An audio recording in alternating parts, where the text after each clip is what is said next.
అంటే చాలామంది ఆ వీడియోస్ అవి చూసి ఈ మధ్యన నేను అస్సలు భయపడినండి ఎవరికి.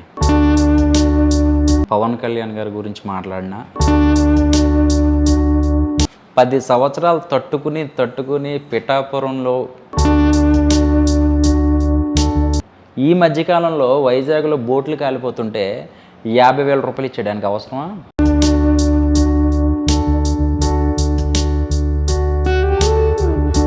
ఇండస్ట్రీకి వచ్చి అసలు ఎన్ని ఇయర్స్ అయింది అనుకుంటున్నారు? అంటే చాలామంది ఆ వీడియోస్ అవి చూసి ఈ మధ్యన వచ్చేయడం అనుకున్నాను. చాలా సంవత్సరాలు అయింది వచ్చినాను. ఓకే, స్టార్టింగ్ రావడమే ఆర్టిస్ట్గా వచ్చారు? వచ్చాను, ఆర్టిస్ట్గానే వచ్చాను. నాకు పచ్చల ప్రకాష్ గారు అని మా గురువు గారు ఉన్నారు, ప్రొడక్షన్ చీఫ్ ఆయన. ఓకే, బిగ్ అసలు ప్రొడక్షన్లో నెంబర్ 1 హైదరాబాద్లో. సో ఆయన మా గురువు గారు. ఆయన ఆయంలోనే నేను ఉంటూ అన్నీ నేర్చుకుంటూ పాపం ఆయన నాకు సహాయం చేస్తారు చెప్పాలంటే. ఓకే, సో అలాగే చిన్న చిన్న షోస్ అవి చేసుకున్నాను. ఇంకా ఎవరి మీద నమ్మకుండా, ఎవరిని నమ్మకుండా మనల్ని మనం నమ్ముకుంటేనే మనం కొంచెం ముందుకు వెళ్తాము అని చెప్పేసి ఇంకా నేను నా పని నేను చూసుకుంటున్నాను అన్నమాట. అండ్ అలాగే మీరు చెప్పినట్లుగా గ్యాంగ్స్ ఆఫ్ గోదావరి హైప్ ఇచ్చేశారు. హైప్ ఇచ్చేసిన తర్వాత ఇప్పుడు అది కొంచెం నెగిటివ్ టాక్ అనేది వస్తుంది. దానికి కారణం కూడా కొంచెం ఈ హైపర్ ఆది కావచ్చు. నెక్స్ట్ మొన్న రిలీజ్ అయిన రాజు యాదవ్ కూడా వాళ్ళు ఒక పార్టీకే సపోర్ట్ చేయడం వల్ల మిగతా వాళ్ళు ఆ సినిమాలని చూడట్లేదు, ఎంకరేజ్ చేయట్లేదు అనే విషయం మాట్లాడుతున్నారు. సో మీరు కూడా అలాగే ఒక పార్టీకి సపోర్ట్ చేస్తూ వస్తున్నారు. కెరియర్లో ఇంకా ముందుకు వెళ్ళాల్సిన ఉంది. సో అదేమన్నా మీకు ఇంపాక్ట్ పడేది ఉందా? నేను అస్సలు భయపడినండి ఎవరికి. ఒకరికి సపోర్ట్ చేస్తేనే మనం బాగుంటాం అనేది ఉత్తు మాట చెప్పాలంటే. నేను జెన్యున్గా నాకు ఏది నచ్చితే అదే చెప్తాను. పవన్ కళ్యాణ్ గారి గురించి మాట్లాడినా, ఏది మాట్లాడినా ఆయన వ్యక్తిత్వం నచ్చి నేను మాట్లాడుతున్నాను. అలాగే పల్లవ ప్రశాంత్ కోసం కూడా నేను అదే చేస్తాను. అది వాళ్ళు చాలామంది అనుకుంటారు డబ్బులు ఇచ్చి చేపిస్తున్నారేమో అనుకుంటారు. చాలామంది డబ్బులు తీసుకునే అవసరం నాకు లేదు, వాళ్ళకి ఇవ్వాల్సిన అవసరం వాళ్ళకి లేదు. నేను చెప్తేనే తను విన్ అవ్వలేదు కదా, ప్రజలందరూ ఎంచుకుంటేనే తను విన్ అయ్యాడు. అలాగే పవన్ కళ్యాణ్ గారు కూడా అంతే. ఇలా కంపేర్ చేసుకుంటే రైతు బిడ్డ విషయంలోనే ఇలా బాగా హైప్ ఇచ్చిన వాళ్ళు బయటకు వచ్చేసిన తర్వాత చాలా తగ్గిపోయింది. ఇప్పుడు అదేవిధంగా పిఠాపురాన్ని కూడా ఒక రేంజ్లోకి తీసుకెళ్ళిపోయారు. ఒకవేళ కనుక రిజల్ట్స్ తారుమారు అయితే పరిస్థితి ఏంటి? ఇంకా ఎక్కువైపోద్ది, తట్టుకోలేరు. ఇప్పుడున్నది చాలా తక్కువ. ఓడిపోతేనే మంచిది. పవన్ కళ్యాణ్ గారు ఓడిపోతేనే అసలైన నాయకుడు బయటపడతాడు. 10 సంవత్సరాలు తట్టుకుని పిఠాపురంలో ఎమ్మెల్యేగా పోటీ చేస్తున్నప్పుడు అంతకుముందు ఎంత బాధపడ్డాడు ఆయన. భీమవరంలో కానీ గాజువాకలో కానీ ఆయన వెనుతిరిగి మళ్ళీ వెళ్ళిపోయాడు, ఇంకా రాడని అనుకున్నారు. కానీ వైకుంఠపాళి ఎలా ఆడాలి, ఎలా నేర్చుకోవాలి, రాజకీయం ఎలా చేయాలి, అసలైన రాజకీయం ఇప్పుడు ఎక్కడండి అసలు. మామూలుగా అంత హైప్ ఉన్నప్పుడు అసలు కూటమిలో కలవకుండా ఉండాల్సింది కదా. కూటమిలో కలవడమే మంచిదండి ఎవరేమనుకున్నా. ఎందుకు చెప్పనండి, ఆయన ఆలోచించి ఆ రోజు చంద్రబాబు నాయుడు గారు జైల్లో ఉన్నప్పుడు కూడా నాకు ప్రజల ఆయన హ్యాపీగా ఉండడం కావాలి, అందుకే నేను కూటమిలో మన చంద్రబాబు నాయుడు గారిని కలుపుకుంటున్నాను ఆ రోజు ప్రెస్ మీట్లో చెప్పారు. ఇన్కేస్ ఇంకొక 5 సంవత్సరాలు ఓపి పడితే నెక్స్ట్ సీఎం అయ్యే అవకాశాలు కూడా ఉంటాయి పవన్ కళ్యాణ్ గారు. సో ముందే రాగానే సీఎం అయిపోవడం కష్టం. 10 సంవత్సరాలు పట్టిందిగా, ఇంకొక 5 సంవత్సరాలు ఎమ్మెల్యేగా గెలిస్తే కనుక 5 సంవత్సరాలు ఎమ్మెల్యేగా గెలిస్తే ఇంకా పవర్ పెరుగుద్ది. ఈ 10 సంవత్సరాల్లో కూడా ఆ పార్టీని నమ్ముకొని ఉన్న వాళ్ళు కావచ్చు, చిన్న చిన్న కార్యకర్తలు చాలా నష్టపోయారు, రోడ్డును పడిపోయిన వాళ్ళు కూడా ఉన్నారు. ఇప్పుడు ఒకవేళ గనక ఎమ్మెల్యేగా గెలిచి ఏదన్నా ఒక మంచిగా పార్టీని నిలబెట్టుకుంటే వాళ్ళందరికీ హెల్ప్ చేసేదిగా ఉంటుందంటారా? పవన్ కళ్యాణ్ గారు పార్టీకి వచ్చిన, ఆయనలో పదవిలో ఉన్న, గవర్నమెంట్లో ఉన్న, ఎలాంటి అధికారులు ఉన్నా లేకపోయినా ఈ 10 సంవత్సరాల్లో ఎన్ని చేశారో మీకు తెలియదా? కుప్పంలో ఎంత సహాయం చేశాడు? 300 కోట్లు ఎంతమంది సహాయం చేశాడు? అసలు ఆయన వైజాగ్లో హుద్దుద్ వచ్చినప్పుడు ఎంత హెల్ప్ చేశాడు? ఈ మధ్యకాలంలో వైజాగ్లో బోట్లు కాలిపోతుంటే 50,000 రూపాయలు ఇచ్చేయడానికి అవసరమా? ఇవన్నీ ఎక్కడి నుంచి తీసుకొస్తున్నాడు? ఆయన దగ్గర ఏం సొమ్మేం లేదు, ఉందని చెప్పేసి అంటున్నారు. కానీ వచ్చిందల్లా పార్టీలకు వెళ్ళిపోతున్నాయి కదా, ఖర్చులకి అయిపోతున్నాయి కదా. ఆయన పార్టీ పెట్టడానికి ఒక రోజు ఒక సభ పెట్టాలి అంటే కనుక డబ్బులు లేక సభలు కూడా ఆగిపోయిన విషయం తెలుసా మీకు? సో అంత జెన్యున్గా ఉంది కాబట్టి డబ్బు కోసం అయితే చేయట్లేదండి. 10 సైన్లు చేస్తే కొన్ని కోట్ల రూపాయలు వెనకాల పడతాయి. పేరు కోసం కావాలంటే ఆయనకున్న పేరు నాకు తెలిసి ఇండియాలో ఎవరికి లేదు, అంత బజ్ ఉంది ఆయనకి. నేను అంటున్నా కదా, ఓడిపోతే ఇంకా తట్టుకోలేరు, ఇంకా ఎక్కువైపోతుంది. సో ఏదో ఉత్సాహం, కుర్రోళ్ళు ఉత్సాహం కోసం నేను మాట్లాడట్లా, ఉన్నదే చెప్తున్నాను కదా. అసలు మహిళలు అయితే పవన్ కళ్యాణ్ గారి కోసం అన్నవరంలో వ్రతాలు చేయిస్తున్నారు. వాళ్ళ కుటుంబం కోసం, వాళ్ళ పిల్లల కోసం చేయించకుండా పవన్ కళ్యాణ్ గెలవాలి, పవన్ కళ్యాణ్ గెలవాలి అంటే చాలా మట్టికి ఆయన సీఎం అవుతాడా లేదనేది కాదు, ఒక్కసారి అసెంబ్లీలో అడుగు పెట్టాలి, అది చూడాలి అన్న ఒక థాట్లో చాలామంది ఉన్నారు.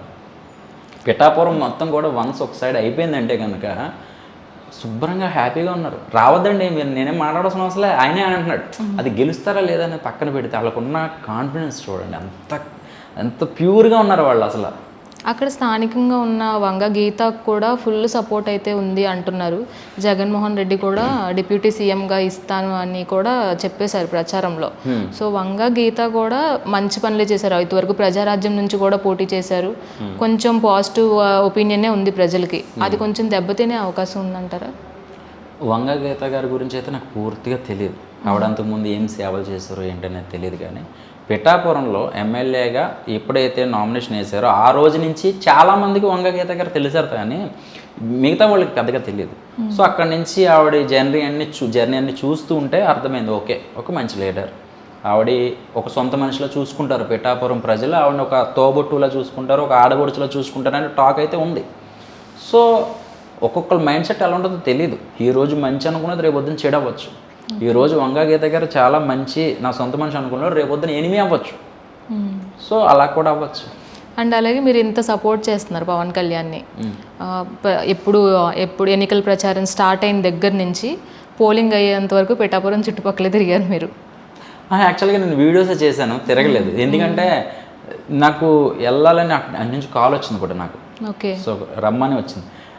నేను వెళ్ళి చేసేది అక్కడికి వెళ్ళి పవన్ కళ్యాణ్ గారికి ఓటు ఏంటనే చెప్పాలి. సో నేను వీడియో రూపంలో చెప్పాను అంతే. ఓకే. మీకు నెగిటివ్గా వచ్చే కమెంట్స్ చేస్తూ ఉంటారు, మీకు అలాంటి ఫోన్స్ కానీ బెదిరింపు కాల్స్ కానీ ఏమన్నా వస్తూ ఉంటాయా? కామన్గా వస్తాయండి, వస్తుంటాయి. వీడియోస్ ఆపకపోతే చాలా దారుణంగా ఉంటుంది అంటారు.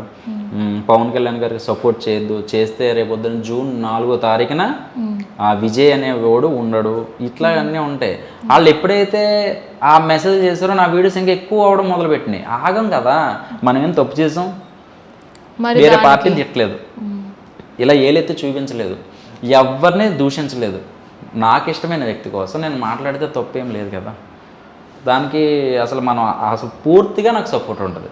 అంటే పలానా పార్టీ నుంచే వస్తాయా అలా బెదిరింపు కాల్స్? పలానా పార్టీ వస్తాయండి. ఏ పార్టీగా తెలుసుకోవచ్చా? ఏ పార్టీ అనేది పక్కన పెడితే కొన్ని మెసేజ్లు అయితే వచ్చినాయి నాకు.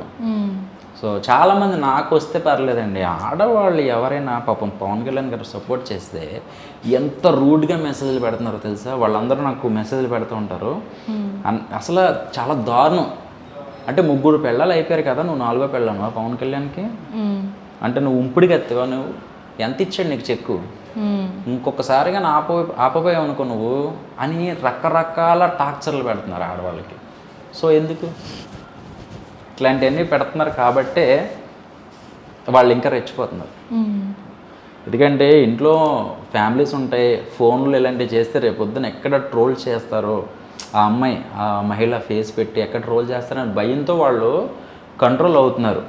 వన్స్ ఒకసారి అధికారంలోకి వచ్చాక వాళ్ళ మనోభావాలు ఎక్కడ దెబ్బతిన్నా ఊరుకోరు చెప్పాలంటే.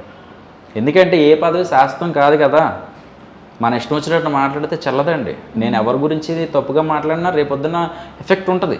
సో ఏది మాట్లాడినా ఆలోచించి, ఏది కరెక్టు ఏది మంచి అది ఆలోచించి మాట్లాడడం ప్రతి వాళ్ళకి ఉత్తమం. నేను మాట్లాడితే ఓకే పర్వాలే, పాలిటిక్స్లో ఉన్న వాళ్ళు మాట్లాడకూడదు, ఇష్టం వచ్చినట్టు మాట్లాడకూడదు. 3 పెళ్ళాలు అన్న ఒక్క విషయం తప్పించి వెనకాల ఏం మాట్లాడడానికి ఏం లేదు. పవన్ కళ్యాణ్ గారి గురించి ఒక్క తప్పు లేదు. జైలుకి వెళ్ళాడా, లేదా ఎవరి సొమ్మున తినేసాడా, ఎవరినన్నా మోసం చేసాడా, వాళ్ళందరికీ 3 భార్యలు ఉన్నారు, హ్యాపీగా ఉన్నారు కదా వాళ్ళు. అండ్ అలాగే రిజల్ట్స్ పోలింగ్ అయిపోయిన తర్వాత కూడా ఒక టాపిక్ అనేది రైజ్ అయింది. ఫ్యామిలీలోనే గొడవలు జరిగాయి, అల్లు అర్జున్ సపోర్ట్ చేయడం, వైసీపీకి సపోర్ట్ చేయడం, ఫ్రెండ్గా వచ్చినప్పటికీ అలా వచ్చిన దానికి చాలా ట్రోలింగ్ చేశారు. నాగబాబు గారు ట్వీట్ చేశారు, దానికి రీట్వీట్గా అల్లు అర్జున్ చేశారు. సో అది కాంట్రవర్సీ అయింది. మళ్ళీ నాగబాబు డిలీట్ చేయడం కూడా జరిగింది చేసిన ట్వీట్ని. ఈ కాంట్రవర్సీ అయిపోయిన తర్వాత అలా రేస్ చేయడం కరెక్ట్ అంటారా? ఫస్ట్ అండి మెగా ఫ్యామిలీలో అల్లు అర్జున్ గారు ఒక్కసారి గతంలో కూడా సపోర్ట్ చేశారు. మీకు తెలుసా, ధవళేశ్వరం రాజమండ్రి చుట్టుపక్కల వచ్చినప్పుడు అల్లు అర్జున్ గారు వచ్చారు, పవన్ కళ్యాణ్ గారు మీటింగ్లకు వచ్చారు, కానీ మాట్లాడలేదు. సో ఇప్పుడు కూడా ఇంత రేజింగ్ టైంలో ఒక్కసారి పవన్ కళ్యాణ్ గారి దగ్గరికి వచ్చి అటు వెళ్తే బాగుండే. అది ఎందుకు అలా జరిగిందో తెలియదు. సో ఆయన ఏం చెప్తున్నారంటే, నేను పిలవలేదు, నువ్వు మంచి పొజిషన్లో ఉంటే నేనే వస్తానని అల్లు అర్జున్ గారు చెప్పారు. సో అల్లు అర్జున్ గారి వైఫ్ వాళ్ళ వైఫ్ బెస్ట్ ఫ్రెండ్స్. సో ఆ బాండింగ్ మీద సపోర్ట్ చేశాడు. ఒక రకంగా అనుకుందాం, సపోర్ట్ చేయాలని రూల్ ఏమైనా ఉందా? లేదు. మనకంటూ ఒక లైఫ్ ఉంది, మనకంటూ ఒక ఆలోచన ఉంది, మనకు నచ్చినట్టు మనం చేయాలన్న ఉద్దేశంతో ఆయన అలా చేసాడు అనుకోవచ్చు మనం. సో దాన్ని మనం తప్పు పట్టడానికి లేదు, ఎవరిష్టం వాళ్ళదండి. గతంలో కూడా ప్రజారాజ్యం పార్టీ నుంచి కూడా అదే చూసాం కదా, అల్లు అరవింద్ వల్లే ఆయన అలా చేయడం వల్లే కాంగ్రెస్కి కలిపేయడంలో ప్రజారాజ్యం పార్టీకి అల్లు అరవింద్ హ్యాండ్ అనేది చాలా ఎక్కువ ఉంది అని కూడా అప్పుడు చేశారు. పవన్ కళ్యాణ్ ఆ పార్టీని అడిగినా సరే ఇవ్వలేదు, అడ్డుపడ్డారని కూడా ఒక టాపిక్ రేజ్ అయింది. ఇప్పుడు ఇదే విధంగా అల్లు అర్జున్ ఇలా ప్రచారం చేయడంలో కూడా కంపేర్ చేస్తున్నారు కదా. ఏమున్నదండి, ఆయనకు ఉండే సినిమా బిజీలో ఎన్ని పాలిటిక్స్లు పట్టించుకునేది ఏమి ఉండదు. ఏంటంటే మనం ఎక్కువ బుర్రపాటు చేసుకుంటాం, కానీ వాళ్ళు చాలా ప్రశాంతంగా ఉంటారు. ఎవరి పని వాళ్ళు హ్యాపీగా ఉంటారు. చెప్పాలంటే హ్యాపీగా ఉంటారండి. వాళ్ళు ట్వీట్లు చేసుకున్నా ఏం చేసుకుని ఇంటికి వెళ్ళి హ్యాపీగా భోజనం చేస్తారు. ఇటు వచ్చి మనమే దాన్ని ఇంకా రేట్ చేస్తున్నట్టు అనిపిస్తుంది. ఓకే. అండ్ నెక్స్ట్ జబర్దస్త్కి కూడా మీరు ఫస్ట్లో స్క్రిప్ట్ అయ్యి రాశారు అని కూడా తెలిసింది. జబర్దస్త్కి స్క్రిప్ట్లు ఏం రాయలేదు, కానీ అదిరింది అనే ప్రోగ్రాము జీ తెలుగు. ఓకే. తర్వాత కామెడీ స్టార్స్ అనేది మా టీవీ, వాటికి చేశాను, నేను వచ్చేసాను. సో నా పని నేను చేసుకుంటున్నాను. నెక్స్ట్ ఇంకా జబర్దస్త్ వైపు వెళ్ళే ఆలోచన లేదండి, అట్లా ఏం లేదు. జబర్దస్త్ వస్తే వెళ్తాను, అటు నుంచి రావాలని కోరుకుంటున్నాను. నాకు ఎవరి త్రూ వెళ్ళడానికి ఇష్టం లేదు. నాకు ఓపిక అయిపోయింది, ఓపిక నశించిపోయింది నాకు. సో డైరెక్ట్ అక్కడి నుంచి వస్తుంది ఎప్పటికైనా సరే, అదే నాకు కళ. అప్పుడు నేనే చేస్తాను కంపల్సరీగా.